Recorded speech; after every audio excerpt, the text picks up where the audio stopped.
I'm Samara, and welcome to Diary of a Grad Student.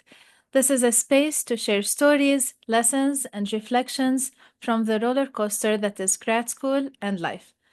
Whether you're here to find connections, comfort, or just some company, thank you for listening. I'm so glad you're here.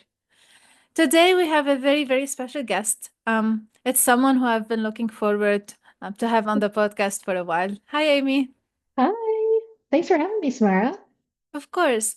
So a little bit about you. Amy is a second year PhD student in education policy. She earned a BS in middle childhood education for language Mhm, arts and social studies, and a master also in education in critical mhm. studies and educational foundations. As you can see, she has a strong passion for education. So when she's not sharing her passion for education, she is likely attempting to cook, collecting yet another candle or LP, uncovering a new hobby, playing board games with friends, or giggling with her many nieces and nephews. She's Mhm. currently enjoying the emerging Michigan spring with her partner Tanner and puppers Appa and Momo. Yeah.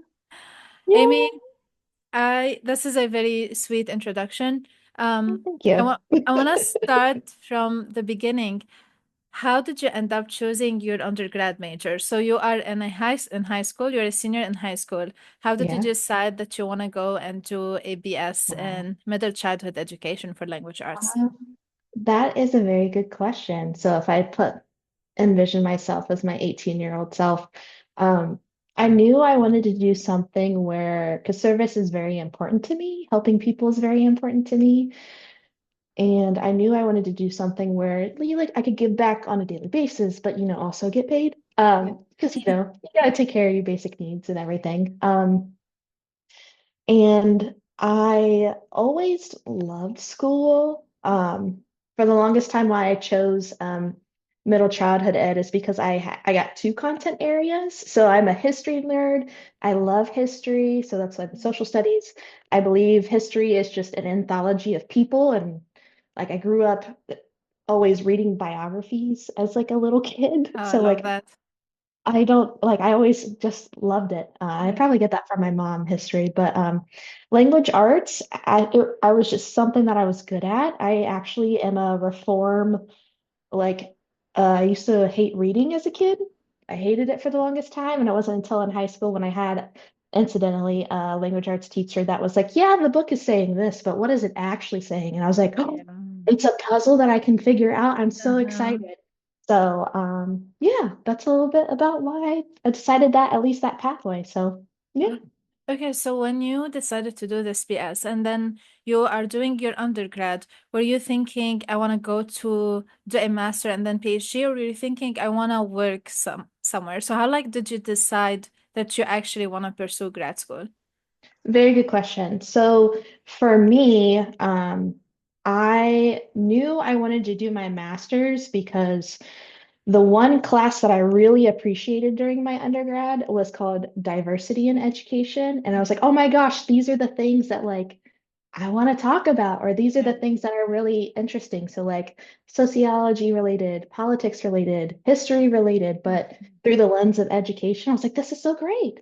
And equity and Yeah. open people and how schooling can be transformative. And I'm like, this is what I want to do. This is why I'm so drawn to education. Yeah. Uh, and so I did my master's. Incidentally, it worked out to where I went right after my bachelor's. My mentor at the time, who's actually my advisor for my like honors program that I was in, he Yeah. was like, "Hey, I think you would be a good applicant. You would be good for your PhD." So he's telling me this like Mhm. even before I knew what those letters were. I'm like, "What is even going on?" I was like, "A master's maybe, but like what?" Um, so I just went directly right then and there. So I got my bachelor's in 2018 and then graduated with my master's, and I'm a spring graduate. I'm a COVID graduate of Uh, 2020. I'm sorry. No, it's fine. I still had a Yeah. ceremony and everything, except a year later. But yeah, it still kind of feels like I don't know. My brain is very much like it's still 2022, Yeah, I get that. 2025. Like I have no concept of time anymore, but I know. Like, I don't understand how, like, 2019, 2025, like this period, I don't understand how it went by. So no, so I fast. get that. Yeah. And people always say, like, when you get older, like, enjoy it while you're young, like, time flies. And then you're like, oh, wait, no, yes, time does fly. It keeps getting faster and faster. Oh my goodness. Yeah. Yeah. Wow. Wow. Yeah. That's crazy. Okay. So, what brought you to Michigan State to do a PhD? Where were your bachelor and master's? And what did bring you to Michigan and Right. MSU? So my bachelor's and my master's are from Ohio University. Okay. So they are also green and white. They're the Bobcats. OU, oh yeah. So it'll always have a special place in my heart. Yeah. And the universe is just telling me I look good in green and white. That's what brought me to MSU. Just kidding, just kidding. That was a nice factor. But Yeah. it just turned my stuff inside out and I'm good to go. Um Love. I Check. right. I applied to MSU and a couple of other schools, and the universe just knew I was indecisive. Mhm. So they're just like, MSU, there you go. The acceptance letter I Oh, got, that's great. good. But I was excited about education policy because I viewed it as a way to learn the current system in hopes that eventually someday I can help move the needle with other people. Like Yeah. I'm not expecting to do this by myself, but like if we know certain tactics and the structure is not working, why, like, I believe education is good at its heart. Schooling, unfortunately, is the practice that is something different. That is where it's very, you know, not so helpful at Yeah. times, or transformative or affirming. Um, so I just very much just want to help education in the way that I know that it can be transformational. Yeah. Yeah, because it No, impacts your sense of self, like how you view the world, and I don't know, that's like education to me is very much synonymous with growth. yeah. No, I get that. And I feel like also we always talk about all the structural things that are wrong with academia and education and like what changes that policies. So this is why Mhm. like I have a deep respect for education policy because I feel like this is the foundation for actually systematic change rather than Mhm. all of those like small initiatives going everywhere. So like just Right. it's the roots. So I really have a Right. deep respect for that. Yeah. And very much too, like not how I say this, those that the policies impact every day, they're not necessarily being consulted. Mm, So like there's not as much collaboration or like, hey, how best can we support you? Like those yeah. conversations happening. So it's just a matter of like getting people a seat at the table. So then that way it's like, oh, hey, like what is best for your community? Yeah. Because they're in it every day. Yeah. That makes sense.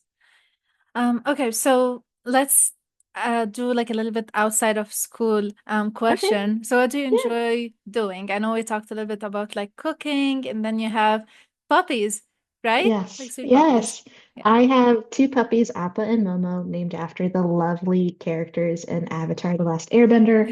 Uh, it is very much a transformative cartoon, even though it's for technically designed for kids. It was by Nickelodeon. Um, Uncle Iroh speaks wisdom, and it just tackles a lot of topics that I think they do very well.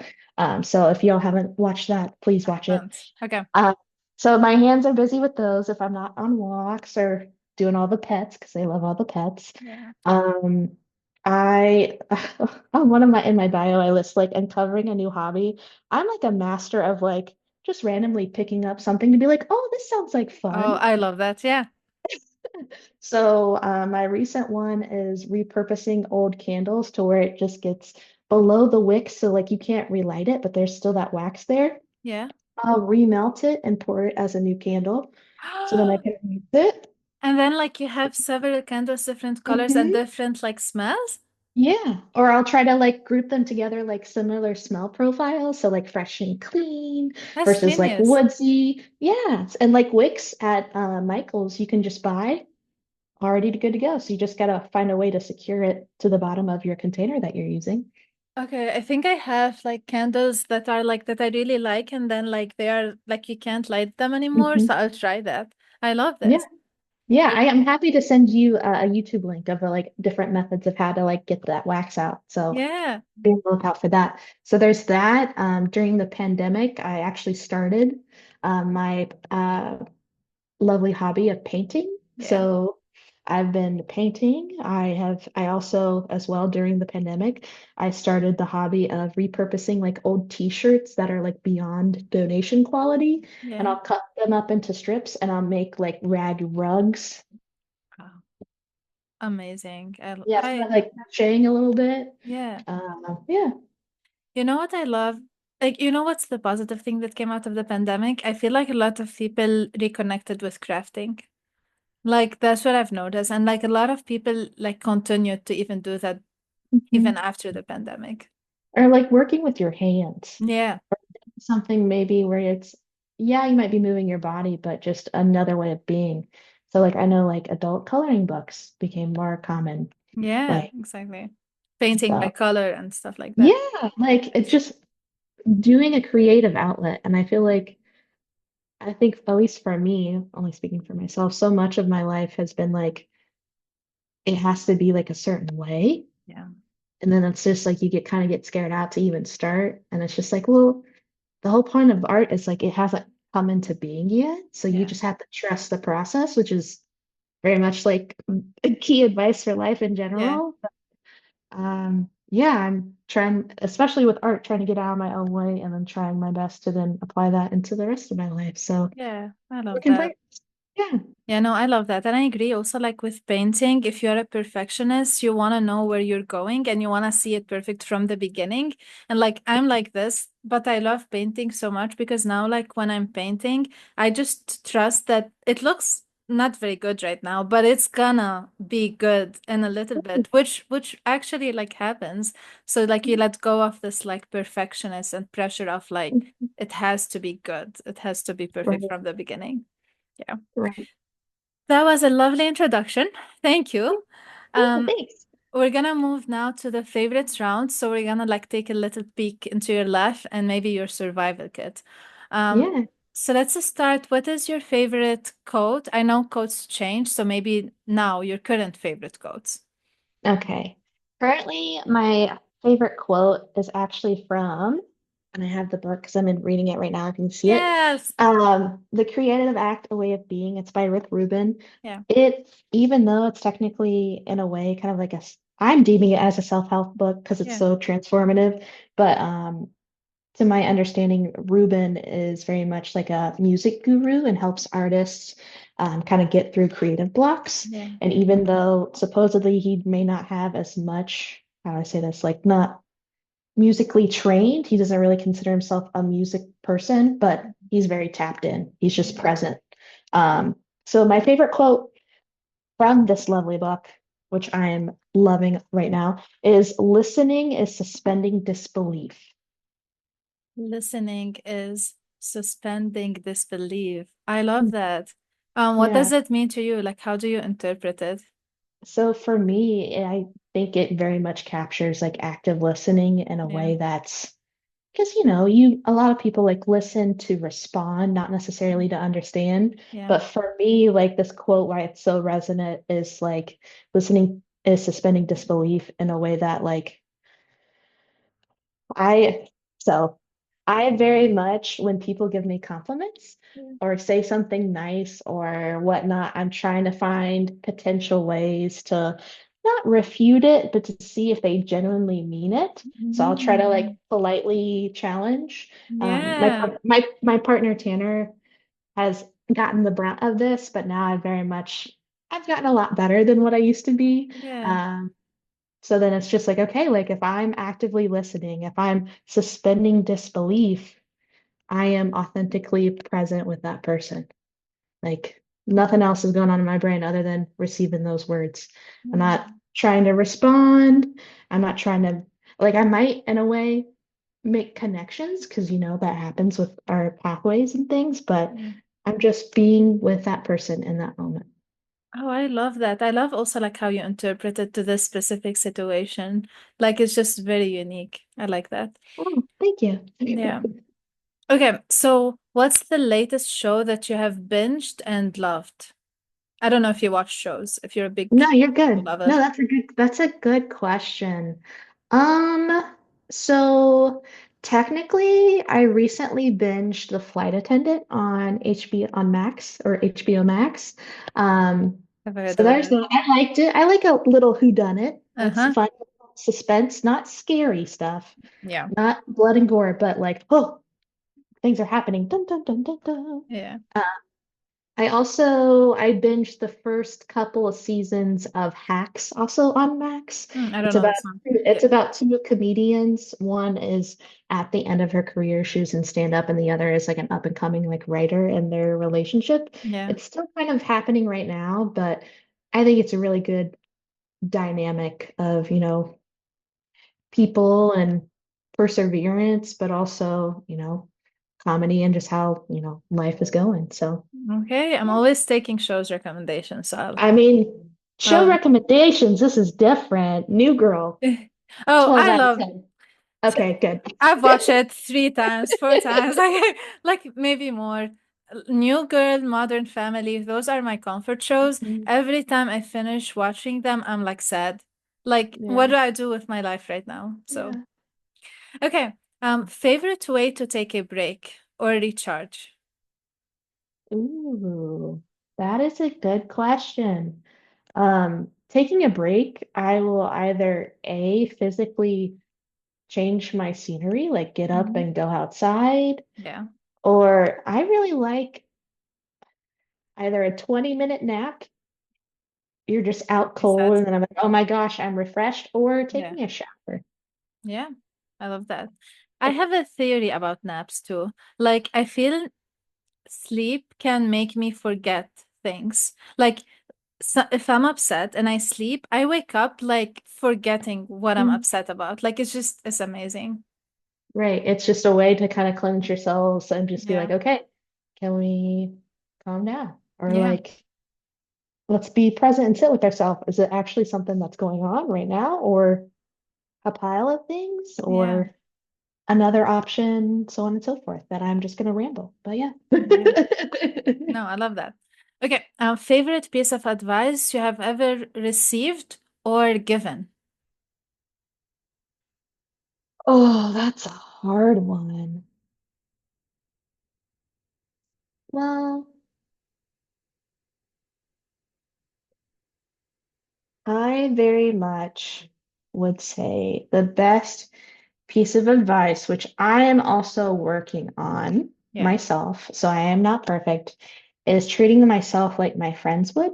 Like some of the things that like I've either journaled about or said aloud, and then I'm like, wait, if my best friend Sarah, my best friend Nicole, or my best Yeah. friend Kristen or Emma like said this to me, Yeah. like I wouldn't just let her get away with let them get away with it. Yeah. So trying to politely challenge myself in a way that's care and not just trying to find the negative. So um trying to treat myself as I would my friends.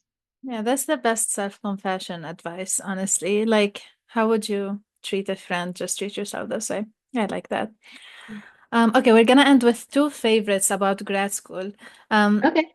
Favorite place to escape to when you are at MSU. You can choose a place on campus or off campus. Oh, that is a good question.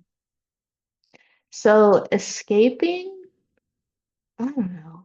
I very much either would like to escape, and it's gonna sound counterintuitive, but hear me out.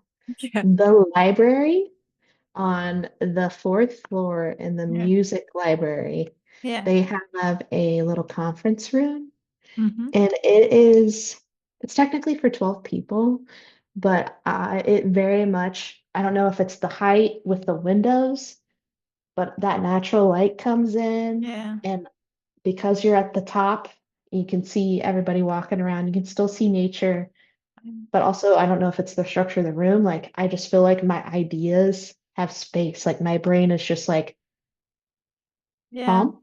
Yeah.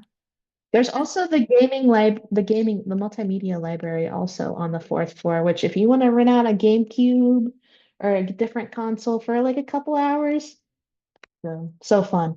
I don't think I've ever explored the fourth floor. I always go to the second floor, and yesterday I discovered that they have like a standing desk with their Oh, computer, which I was like, I love this so much.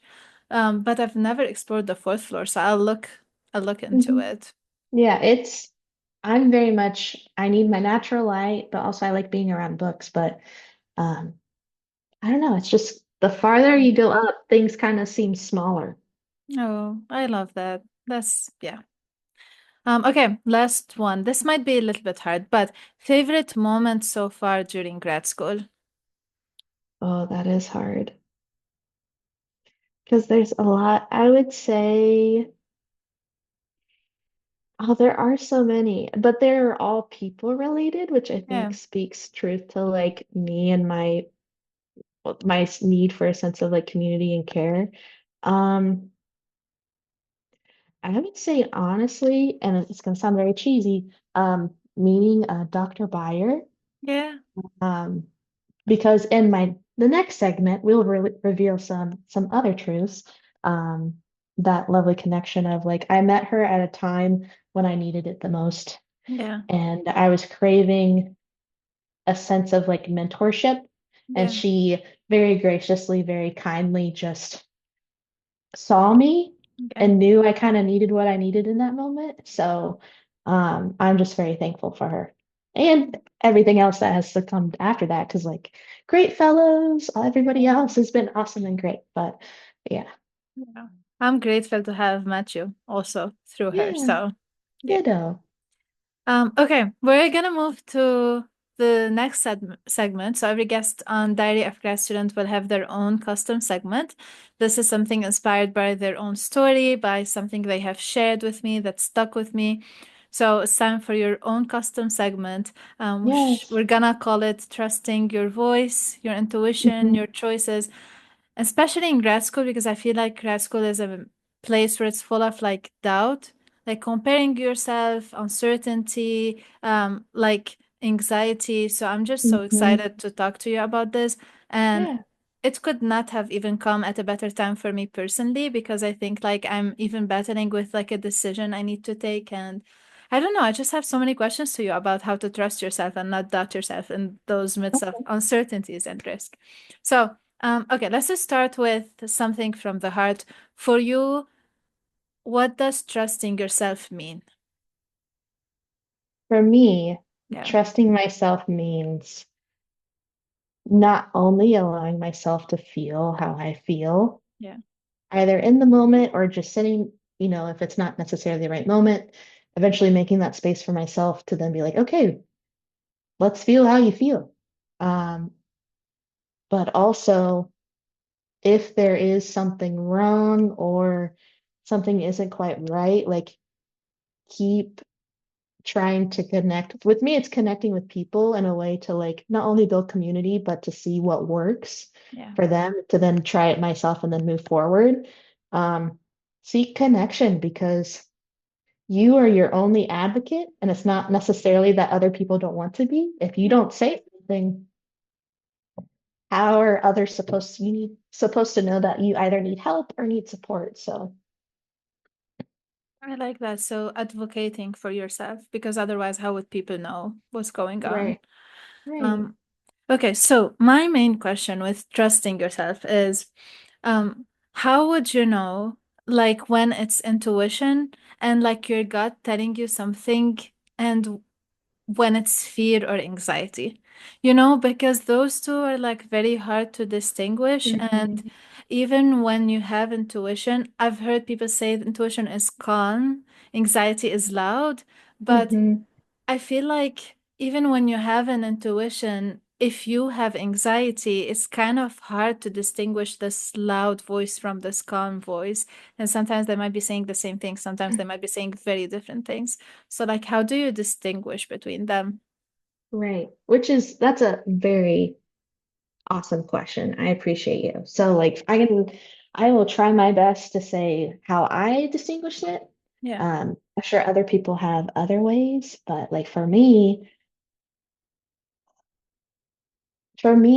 my gut feeling is something that, yes, it is quiet, but like persistent in a way that's like, I don't know if it's hope that's makes me want to follow it more. Yeah. Um, because it's not going to come, I can be very real with, be set in reality and be like, okay, this is my situation. Yeah. Like, if my anxiety is popping up, like, did I say that? Or is that my anxiety trying to paint what's going on? Versus like, let's actually reassess the facts of the situation. Um, yeah, for me, it's very much, I can tell when it's fear, when it's related to control. Like, Mm. because I might feel like I don't have control of the situation, or not even that. My biggest part of like my story of like trust yourself is like I never felt like I was set up to succeed in a way that I knew that I could perform to. So then it Mhm. just felt like I was in an uphill battle. Yeah. Um, and even though I was being told by my advisor, the person who's supposed to be in my corner, like, Mm. hey, you're doing great. Like, I have you in class. Like, you're fine. Just quit talking to people. You're stressing yourself out, essentially Yeah. paraphrasing.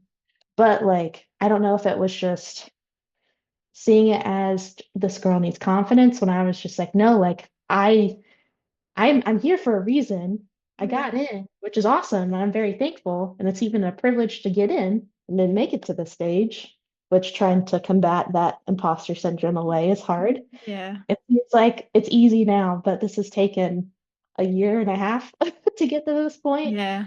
Um, but that voice, that gut that was like, even if I've connected with said person who's supposed to be in my corner, like that is still there. Like it's not going to go away. So Yeah. it's like if I don't address it or I don't seek help in a way that like or support to best get me through, then Yeah. how am I supposed to expect things to get better?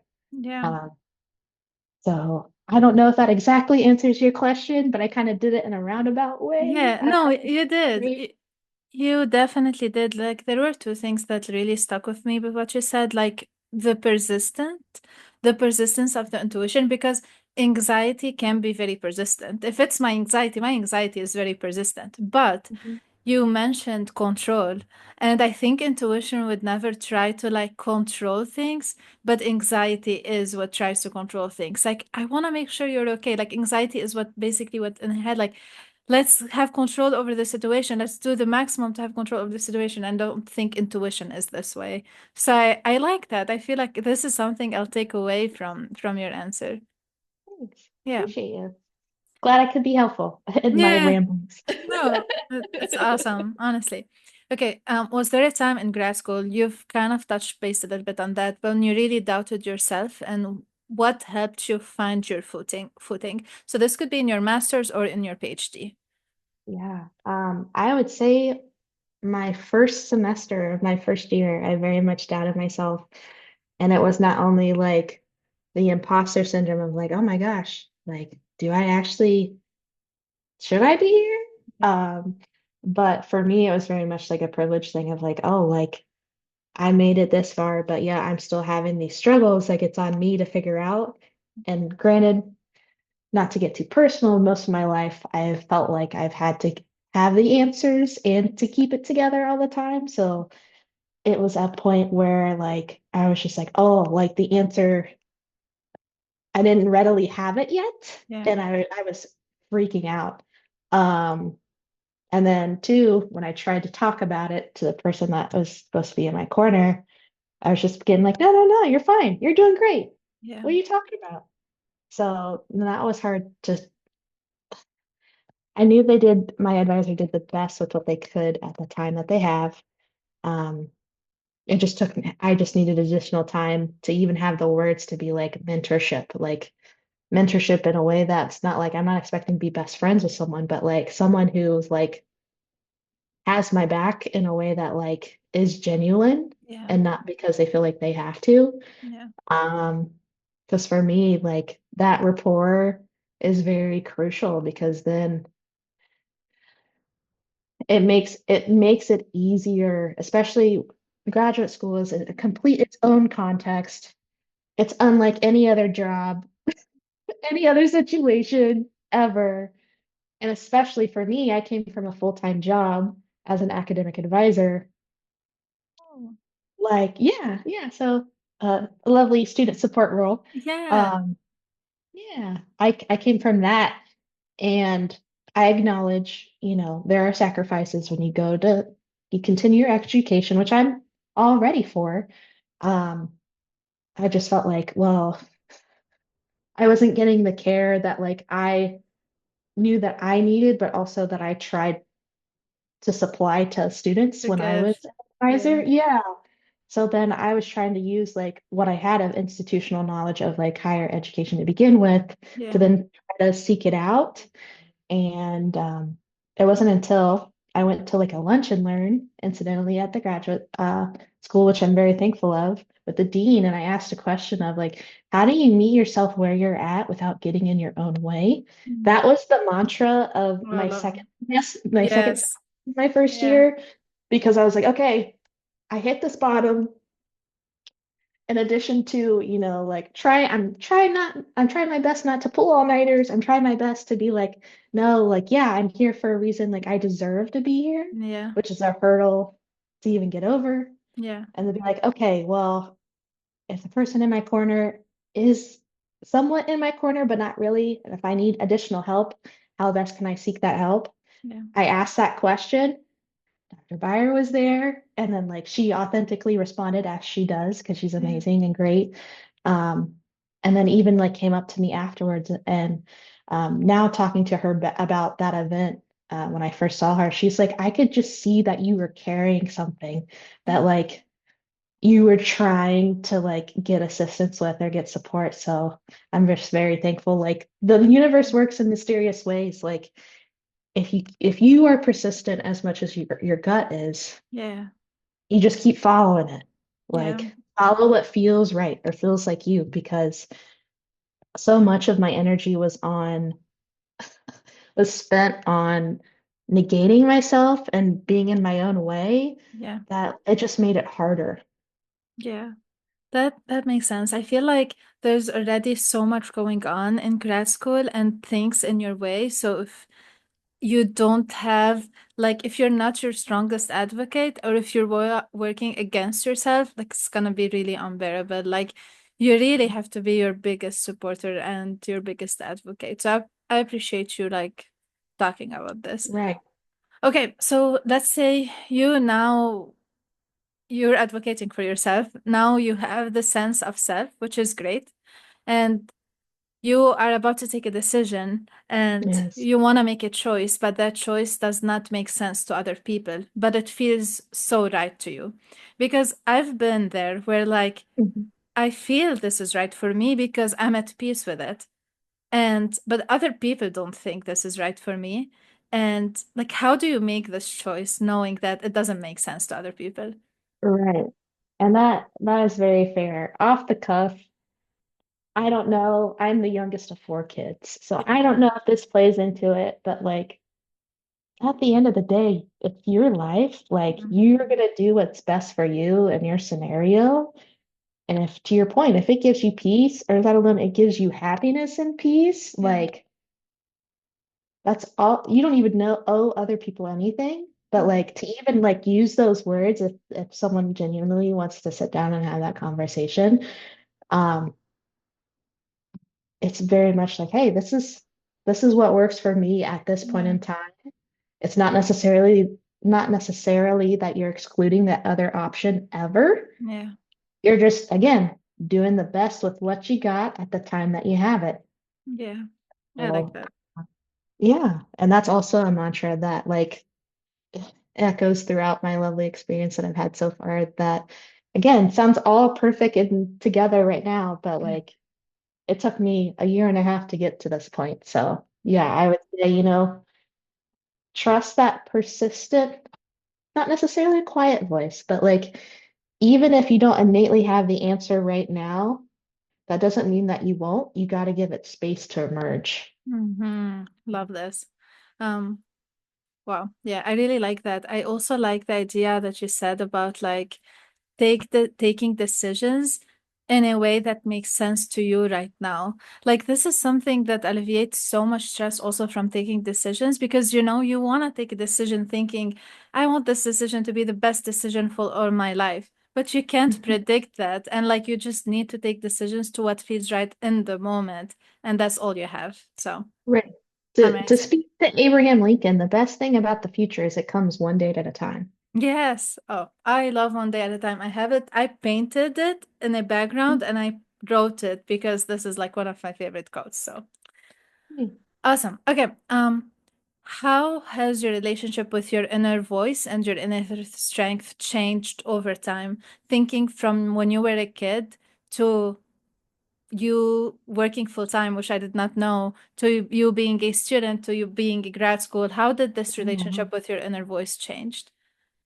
Oh, wow. That's a very insightful question. I appreciate you. I'm Of excited. course. I'm excited to answer. Yeah. Um, I would say my younger self, like 10 and below, very much knew that Amy knew who she was. Yeah. She was ready to hang out and play and be silly and have fun. Um, and then, of course, adolescence. And I would say probably up until this is going to sound corny, up until I met my partner, which Mhm. was I met my partner in 2019. Um, that voice was I believed that I could do things. Like I had that confidence level and that care, but also it was at a price of like a negative spin of being overly self-critical as Yeah. a way to like preserve like the worst things. I was always ready for the worst thing because I had already said it to myself. Oh, wow. Yeah. Yeah. Which is it breaks my heart now just thinking about it. But Yeah. you know, that high expectation for myself that wasn't even achievable for any human being. Yeah. Because I'm the exception. That was always that right there, that phrase, I'm the exception, Yeah. um, would encapsulates myself up to like 2019. And then the relationship with my inner voice, I would say I at my strength, incidentally, was at my master when I was in doing my master's. Mm-hmm. Um, because yes, I was living by myself, so I journaled a lot and I like purposely like either worked out in coffee shops or libraries in a way or being around people Yeah. like gave me kind of peace, even though like I wasn't necessarily interacting with folks. Um, I don't know, I got to a point of where I knew what I wanted, not even what I wanted, but like who I wanted to be. Yeah. And that I guess one-on-one with myself was really awesome. And Yeah. then, so as a full-time, you said full-time, and then as a doctoral student, right? Are those Yes. the other two? Yeah. Okay, just making sure. My full-time self, I also would say, well, I taught full-time as a English language arts ELA teacher in middle school as eighth grade from 2020 to 2021. And I Okay. knew, yeah, so it wasn't the pandemic that made me leave. It was structural things, which I Yeah. knew was going to happen, but it just happened a lot sooner than I thought. So, Mm-hmm. um, trusting, again, I trusted that voice. I tried my Yeah. best, did what I could with what I had. And it got to a point where I knew like I did not want my mentality to affect students or their learning, Yeah. like my frustration with the system to encapsulate it better. Um, yeah, because that's a whole separate podcast scenario. That could be like its own little novel. Yeah. I won't go into that, but so then I trusted that, and then I got an advising job because I want to be an advocate for students, be a resource for them, help them as best they can. Um, which still rings true. And I think ultimately that's why I'm here now pursuing a PhD, I think. for the time being. I don't know. We'll see. Mm. We're still figuring things out, taking it a day at a time. Um, so I applied to colleges while I was an advisor and then got in and I was like, okay, this is my time, like Mm-hmm. to go. Like, why not? Why not Yeah. now? Um, I shot my shot and it landed somewhere. So that's great. Yeah, the universe responded. And then now, granted, my first semester, my first year was very hard and trying to be like, no, like I can be my best advocate. Yeah. And since then, it's gotten a lot better. But even now, I am very much like, okay, like giving myself that space to listen Yeah. to myself that isn't just criticism. Or Yeah. Oh. honestly, the criticism hasn't really emerged as much as it used to. So yeah. Yeah.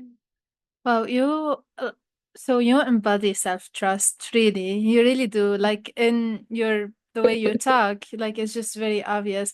And like you said one thing that also like was amazing. You said that like you were kind of being self-critical because you're kind of saying the most hurtful thing to yourself because otherwise no one can hurt you Mhm. after that. And Right, right. I think like a lot of times people who are self-critical also it's the same idea. It's just like putting up those walls so no one can like hurt them. So I just want to like point out this because like it's just in addition things that like I just felt like it's Yeah. amazing to point it out. Yeah, that and it's a way to control the situation. Yeah, Or at also. least for me, that's what it was of like, okay, I have to be prepared.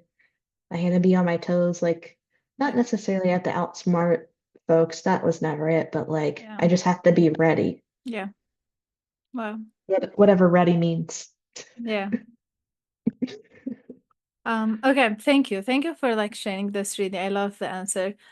We're gonna kind of end with two questions that are more like advice related. So people who are listening, um, Mhm. what practices or rituals help you to reconnect with yourself when you feel lost and to trust yourself more? So let's say someone is listening and they feel they don't trust themselves enough. Mhm. What where should they start, I guess?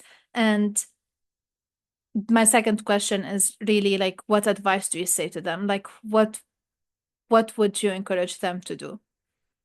Wow. All right. Well, the first part of the question, I would either A, an intro step to part B. Intro step, part A would be journal. Yeah, yeah, Make it a ritual. For me, it's lighting a candle and making sure I have water or mm, I have instrumental music on, whether that's like lo-fi beats or some solo piano, just something without words, because at least for me, when I sit down, the words flow out of me. I don't need any extra words. mm, And it's just, and there's no real prompt, no anything. Just wait. yeah, It'll come. It'll come to you if you make space for it.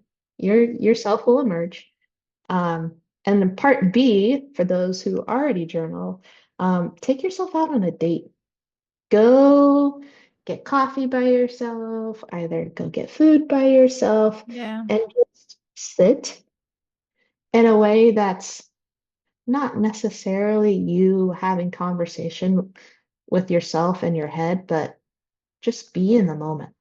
mhm, And then if something emerges, then it's like, oh, hey, like this is actually either A, how I'm feeling, or B, like something that like I can journal about later. yeah. Grapple with that feeling further on. Oh, I love that. I love that so much. What I like about this is like just noticing myself in periods of in the periods where I had the most anxiety.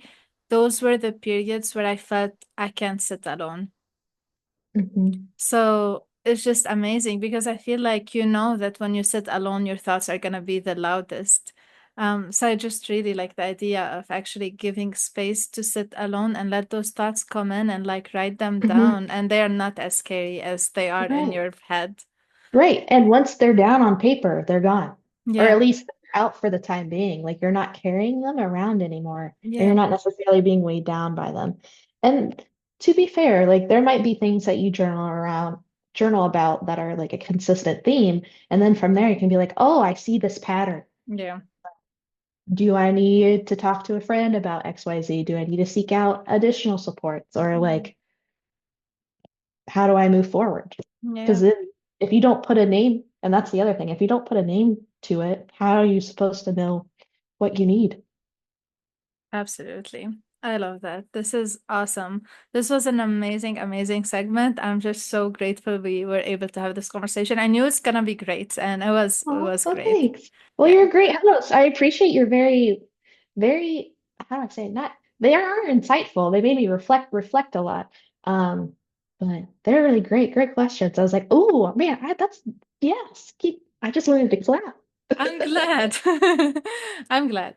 Um, all right, so we are gonna move to, I always say this is my favorite parts of the episode, but it's the rapid fire Q&A. So those are gonna be Ooh. quick, fun, but also deep questions. So you can Okay. use a word, you can use a sentence, or if you want, you can use also like a gut reaction to answer. Okay. Okay?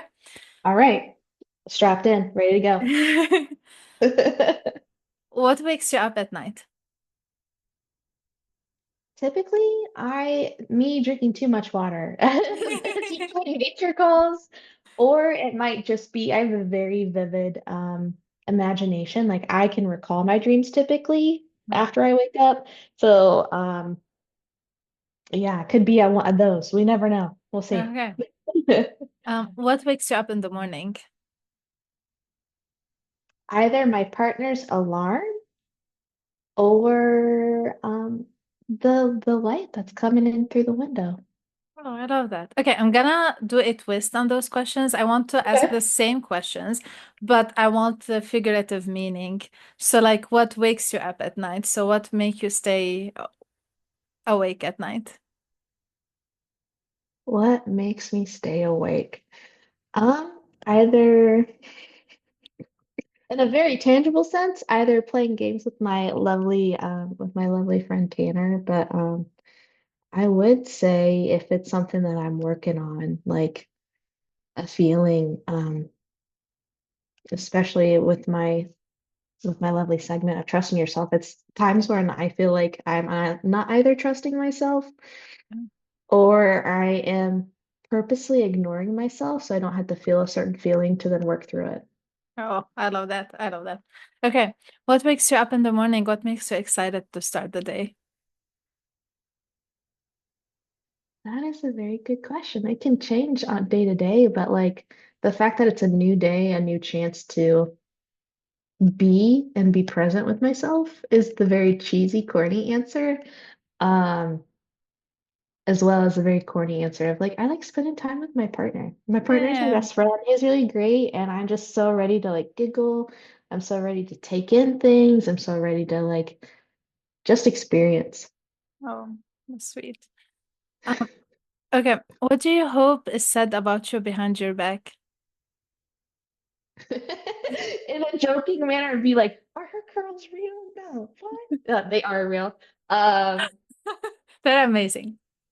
Hopefully, and see, this is where not that I'm self-critical, but my brain's like, "Why? People, of course." Yeah. Um, I hope people either say, "A, man, her laugh is not as annoying as I thought," because I have a very giggly It's laugh. not. It's Uh, the best.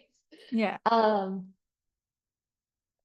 I for sure know that people say, "Man, she just has too much energy," Yeah. which is surprising because my younger self was way more energetic than me now. So, I don't know. I just hope that they say, like, you know what? She's genuine. Yeah.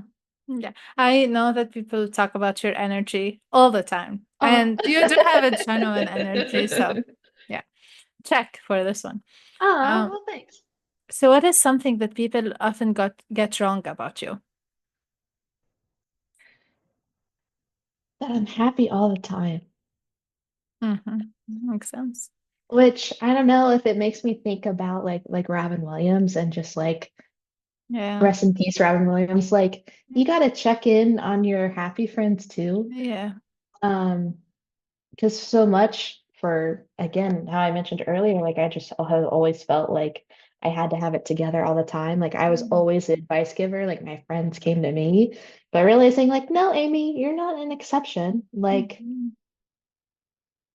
allow, like seek out other people, tell them what's going on in a genuine way, not just because you feel like you have to keep, not necessarily keep people at bay, but like Yeah, keep it keep it in one piece. Like yeah. we're all in pieces. Right, absolutely. And I think like the more you show those pieces to other people, the more they are willing to show you their pieces too. And that's what I love about like showing up imperfect and messy and whatever Yeah. going on. I love that. Um, what's one thing you are very grateful for right now at this moment? At this present moment, I am very grateful to share my story with you and that you are, an awesome host and, hopefully it helps other people. Immediately, I am sitting in my partner and I, we recently got a house Oh, that's still in congrats. shambles. Yeah. So that's why the background's up, especially that I love plants. Yeah. Um, but I'm very grateful because like Michigan has been very awesome to us. Like again, the universe, I'm trusting that undercurrent of myself, but also the universe of like, hey, like we're just gonna keep going. Like I don't regret, I haven't had any regrets so far as long as I keep being attuned to myself and being present. So Yeah. Oh, yeah. that's great. Okay, we're gonna do are you a big fan of Brené Brown? Or I've heard of her, but you've heard of her? I haven't experienced all of her work, but I know good things. It's all Okay. good things I've heard. So on her podcast, she kind of asks questions either similar to this or like in the same depth of this. So we're gonna like borrow some of the questions because I just love them so much. We are gonna do fill in the blank. Um, Ooh, yes. So fun. Mad Libs. Let's go. yes, vulnerability is. Ooh, inescapable. Hmm, nice. Kindness is. Required. Success looks like. Many things. Oh, I love that. Okay, I love that. My younger self would be proud of. Oh, my younger self would be proud of not only who I am, but how I've kept going. Yeah. Okay. Academia needs more of. List. Here's the Oh, list. yeah, a lot of words. Authenticity. Yeah. Grad school feels like. If that can be a word. That facial expression. Um, feels like, oh, I'm trying not to quote my therapist right now. Uh, grad school feels like you're stuck between a rock and a hard place, even though it doesn't have to be that way. Yeah. The rock is like, doesn't have to be there. Mm-mm. Yeah. Like that. Okay. So let's say you are called to do something brave, but your fear is real and it's stuck in your throat. What's the first thing you do? Hopefully, drink some water or cough so it can get out and Yeah. go away. Okay. Love it. Okay, we're gonna end with some fun and light stuff because we grad students we need that too. Um, what is an item in your backpack or bag that you can never leave the house without? Oh, that is a good one. Well, practically speaking, it is like a smaller umbrella because you never know when it's going to rain. In Michigan, yes. Yeah, in general. But otherwise, I would say my lovely headphones or some other way to connect to my laptop to listen to music because for me, instrumental music is a way to like, I don't know, my brain just works Yeah. Like it's that like hum in the background. I know some folks like when you go to sleep at night, like you either have a fan or like rain sounds. For me to work, like I need to have it can't be complete silence because then I'm purposely distracting myself. I find myself being like, "Ooh, let me change all my things. Let's oh, what book? What was that thing I needed to do?" Yeah. Like, Honestly, same, but I have a different reason. Like my reason is because I think if like I can talk to myself so much if there's silence. So basically if we're trying to sleep and there's silence, we're gonna talk a lot. So like I always have a podcast on because then I'm mhm, focusing on the podcast, which is one thing, which is more like manageable. right. Okay. So let's say you are entering a stadium. What would be your walk-up song? So what song would it play? Oh my goodness, that's such a good question. Oh my gosh. Um, um, I would say either, oh my gosh, I'm gonna sound so corny. Unwritten by Natasha Bedingfield. Oh, I don't know the song. Okay. Unwritten. Like, feel the rain on your Oh, skin. yes, yes. I love I it. I love can it. feel it Yes. for you. Or Uh-huh. something like Pocket Full of Sunshine. Like something where it's, I don't know, that initially 1,000 miles came to my brain. Yeah. Da-da-da-da-da-da. Like a song that like folks know and will want to sing along for, and you don't Yeah. care that it's gonna be corny, but like it's corny. That's Yes. very much me. Like you just own it. Okay. I love that. Okay, last question. If grad school has a mascot, what would it be? So not only the university, if the grad school in itself. Yeah. The grad school, like to clarify, like the grad school experience or like grad school like at MSU. Oh, good qualification. Grad school experience. Okay, grad school experience. I don't know why. I don't know why, but already I'm envisioning, I don't know why it's a beaver, but this beaver is so far away from the dam, but it's already built, but it's still so worried about building the dam. It's just Yeah. like so like, stressed out to an extent that like they just don't know where to go. Like it's Oh, like a perplexed beaver, and it's just like looks so sad. that's grad students. I feel like, oh, yeah. Like the Okay. dam's already built, but you're like, I gotta build the dam. The water's gonna come. Like what? What's gonna happen? I don't know. Where's the wood? Do I gotta chop down the wood? Do I chop down some trees? Shoot them down?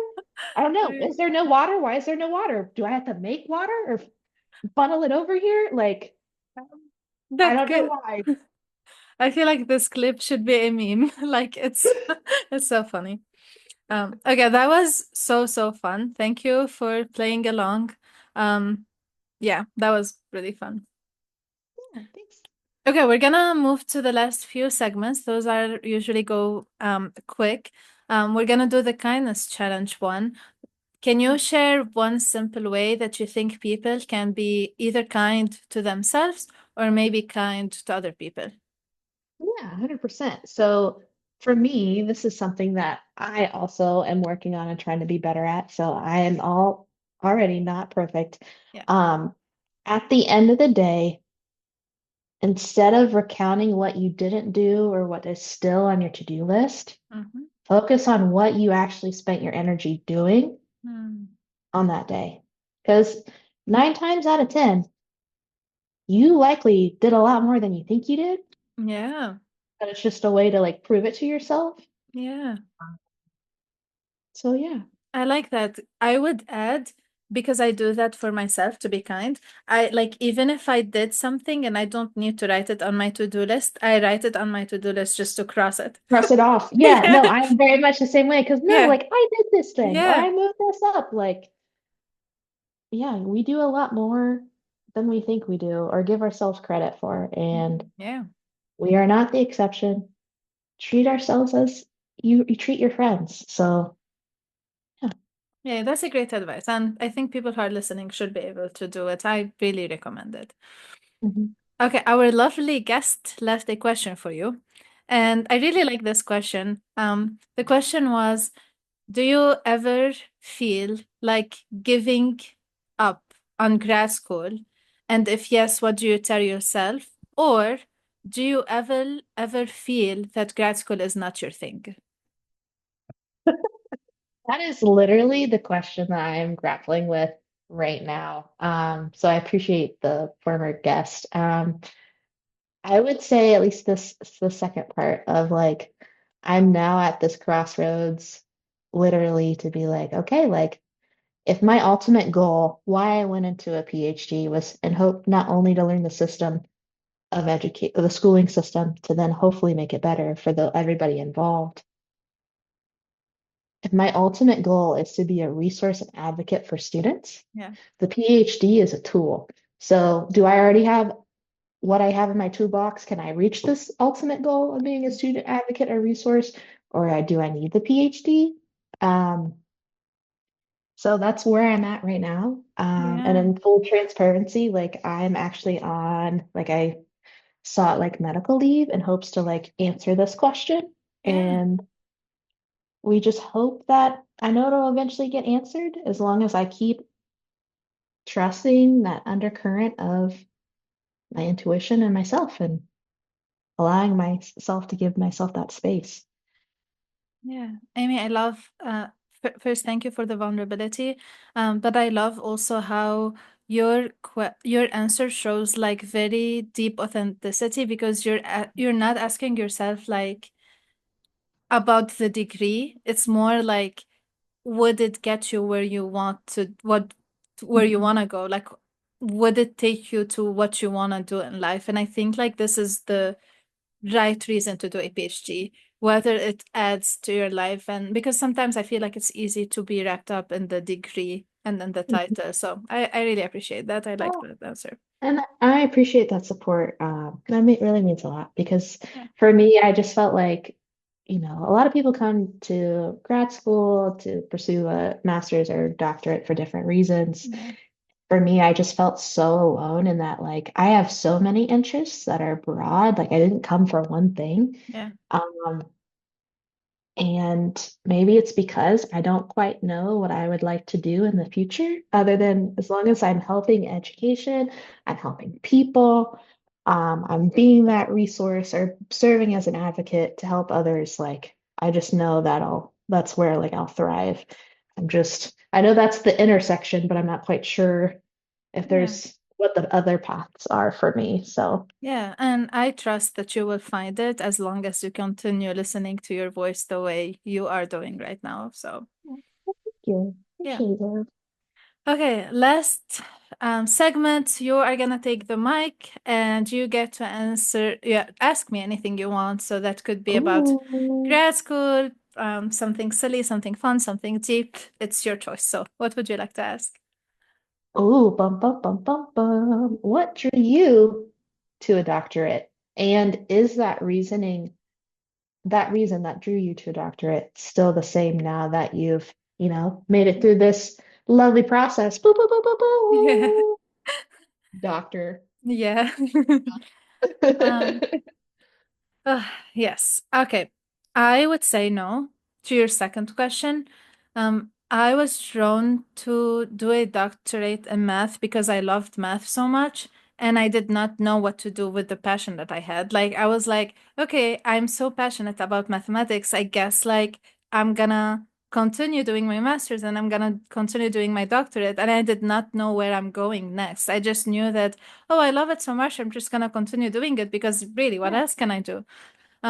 Now I would say that like having gone through grad school, it really helped me build so many skills that are not math related. So it just helped me grow a lot as a person and develop the skills. And now I would even say I don't think I will only want to do math alone in life. Like I feel like I just need something else. And I think kind of grad school was the path for me to find out that I still love math. I'm still so passionate about it. I still want to do math, and my job, I wanted to have math, but I also feel like I want something next to it and I want something with it. And I want something that has like human connections more. So it kind Mm, of like grad school is the time where I figured this out. okay. So this is where like I think the idea of the journey, the reason you go to grad school sometimes leads you to a different path or a different journey. Um, Mhm. and sometimes like one maybe interaction is the reason why you're like going through a very different path. So Yeah. yeah, Oh, awesome. I appreciate you sharing. You could yeah. say you are, it's right now it's math plus connection, right? Yes, For I you. love that. Uh, well, and just to pick up on that last part that you mentioned of like, while like the journey itself like might lead you to a Yeah. different spot, which is awesome and great. And further speaks to that idea of like, learning is growth. Yes, You learn stuff, like it changes your outlook, or absolutely. it might further affirm an outlook and it might change your behavior. So like, yeah, I swear this the process of like graduate school is like soul searching in a way. Yes. At least for me, like I'm just very much learning like, oh, like something had to give somewhere and it wasn't going to be me. So I had to, Yeah. Take a I had break to, and I, see. I had to pause. I had to press pause. I'm like, let's reconnect. That's Let's make the that's brain solid again. Yeah, no, honestly, that's the most courageous choice, right? Like, I feel keeping going is not always the most courageous thing to do. Right. Sometimes, like, pausing is the bravest thing to do. So, um, and it actually affirms the idea that grad school is about the journey, really, not about the end and the degree. It's actually what happens in those Right. 5 years and what skills and what connections you build. Right. Oh, Yeah. right, which is fair. Amy, this was so, so lovely. I'm just so grateful that you spent those hours with us. I knew this episode is going to be amazing and it really Oh, exceeded my expectations. I'm just really grateful you're here and I hope you continue finding yourself and also empowering other people to trust themselves. And yeah. that could be like your story and how you're shaping other people's story as well. Oh, awesome. Well, thanks, Samara. I Yeah. appreciate you and your kindness and your care and your just your authenticity Yeah. because sometimes, folks share things and how sometimes are not ready to respond in a way that's like, oh, like, hey, like I'm with you in that moment. Yeah. So I appreciate you being with me in that moment and giving me the opportunity to share. So Oh, hopefully it helps folks. yes, I'm sure it Well, will. oh God, it's gonna be great. Yeah, love Thank it. you.